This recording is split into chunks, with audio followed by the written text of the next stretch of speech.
Então, eu vou ampliar um pouquinho o tema da transparência, inicialmente falando sobre o que é transparência, exatamente. Como é que nós podemos definir transparência?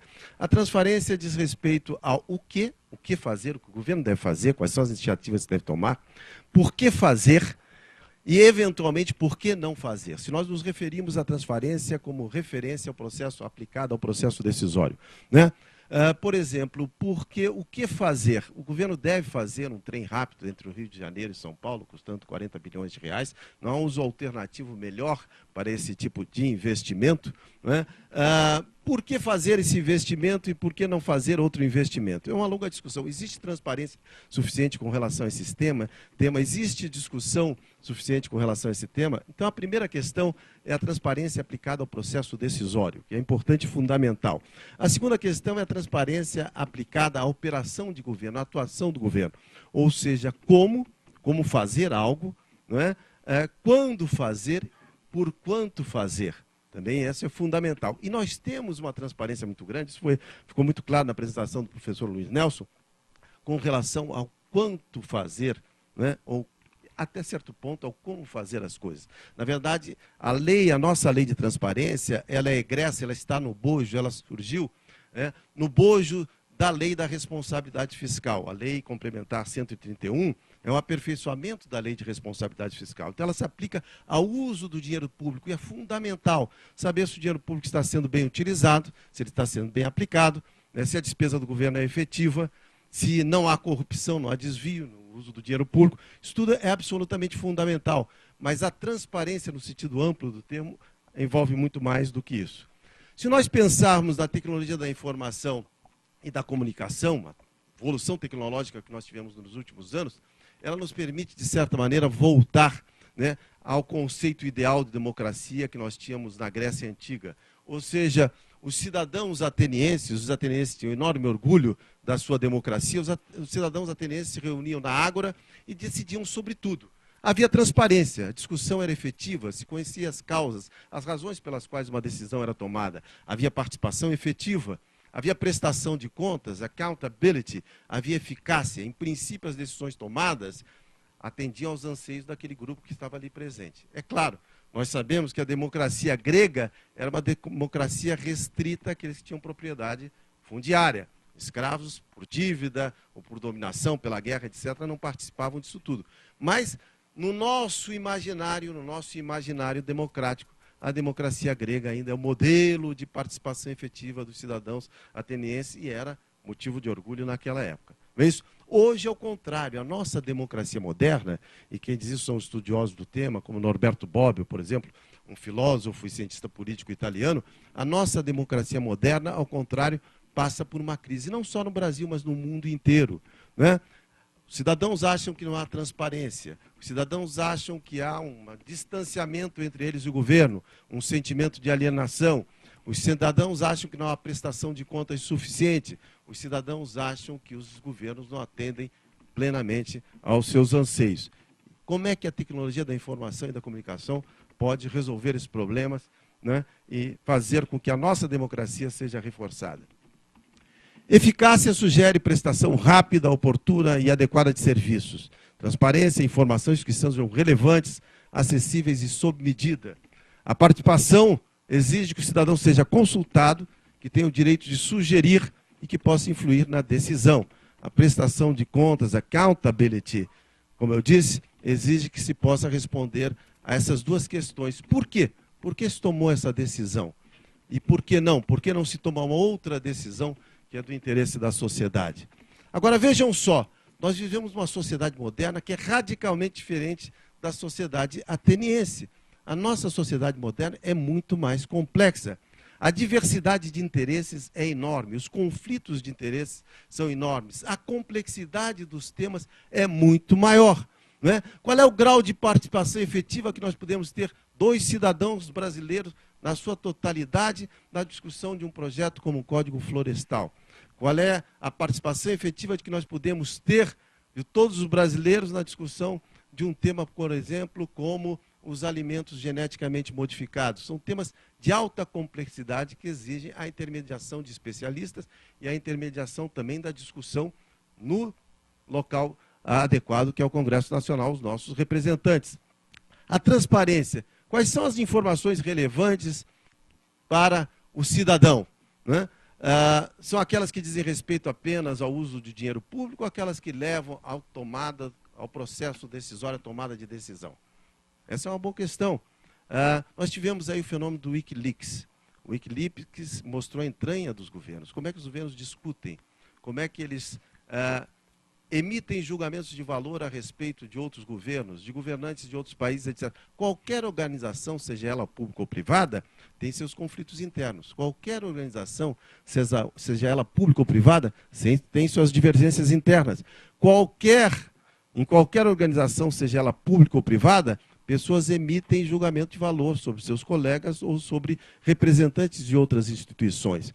Isso é importante para que as pessoas avalizem a ética, a qualidade moral dos governos e de seus governantes? Até certo ponto, sim. Mas, evidentemente, que nós temos que saber exatamente até que ponto os governos devem mostrar as suas entranhas. Claro, no caso do Wikileaks, nós tivemos uma ruptura com a lei.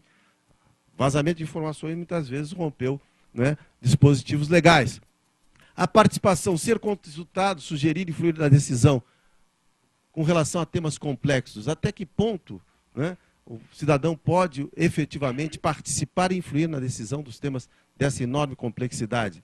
Num país de dimensões territoriais como o Brasil, né, em que a população está distribuída e disseminada em todo o território, os temas locais são diferentes, os temas nacionais têm um impacto diferente. Participei outro dia de uma discussão exatamente, né, sobre o agronegócio.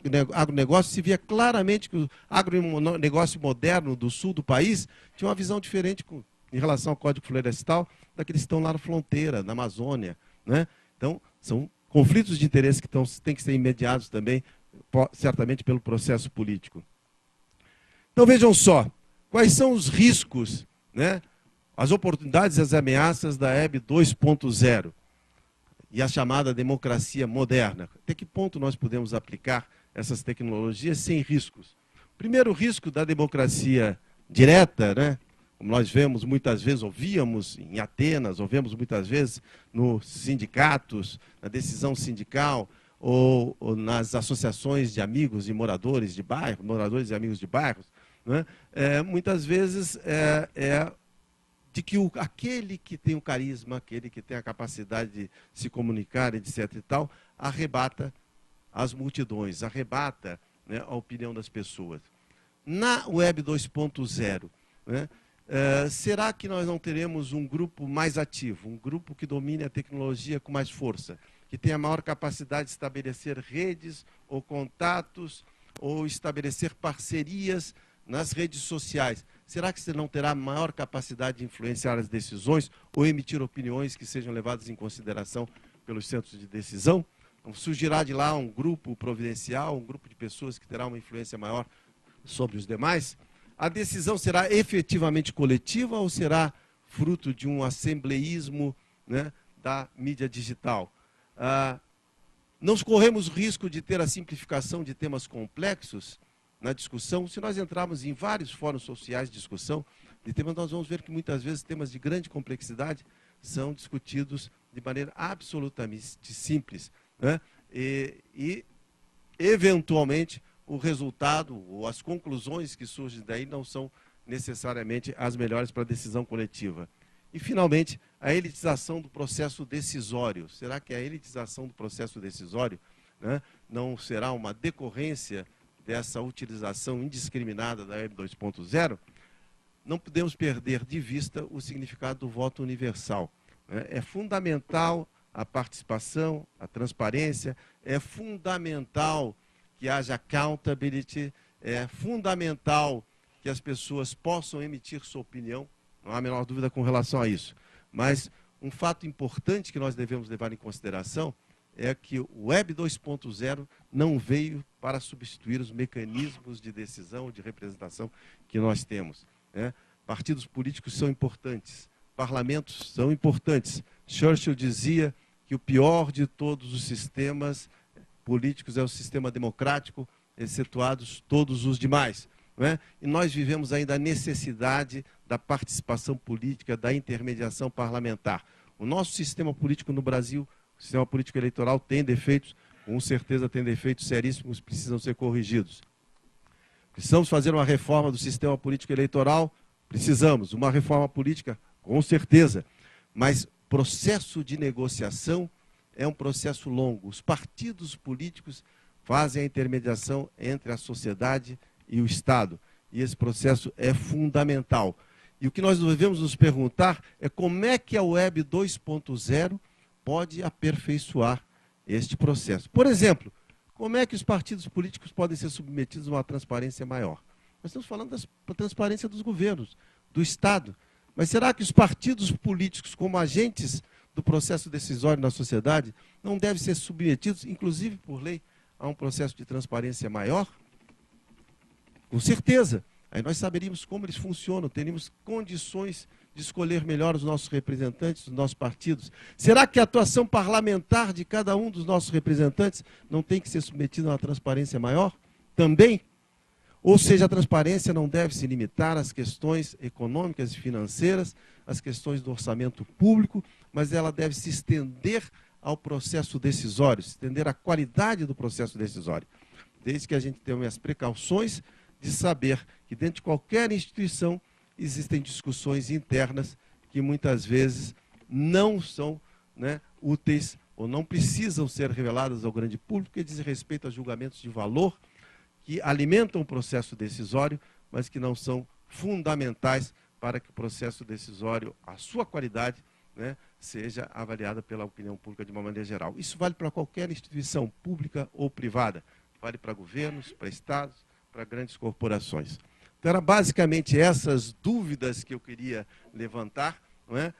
Eu sou uma pessoa com experiência na área de gestão pública, basicamente um economista de formação, e a experiência na gestão pública me ensinou que a transparência, a participação, a accountability são fundamentais e essa interação tem que se ampliar substancialmente graças às tecnologias que estão aí disponíveis, mas que nós temos que saber como usá-las da melhor maneira possível, preservando, evidentemente, né, o que deve ser preservado em termos de resgate da credibilidade das instituições, sejam elas públicas ou privadas, e também a eficiência da decisão, sobretudo a eficiência da decisão coletiva.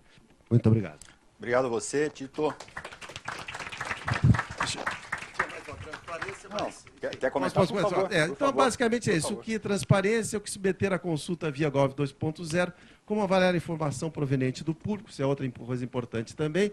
Né? O público capta informações e leva, como fazer esta seleção, e quem processa e analisa a plataforma de dados. São as questões às quais a gente deve responder com relação à Gov 2.0.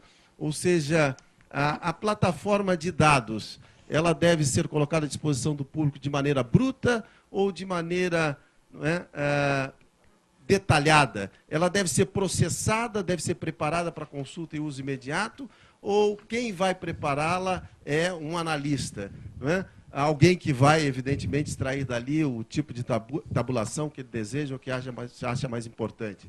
A transparência, por exemplo, normalmente no Brasil é mediada pela mídia tradicional ainda. Né? A transparência não... As informações vão ao conhecimento da grande mídia através da televisão, através dos jornais, muitas vezes não propriamente a partir da extração ou da informação que se obtém nos sites da transparência. Então, essas questões eu acho que são fundamentais. Que transparência, o que submeter à consulta via Gov 2.0, como avaliar a informação proveniente do público e quem processa e analisa a plataforma de dados. São as questões fundamentais que devem ser respondidas para que o uso da Web 2.0 faça com que a nossa democracia seja reforçada.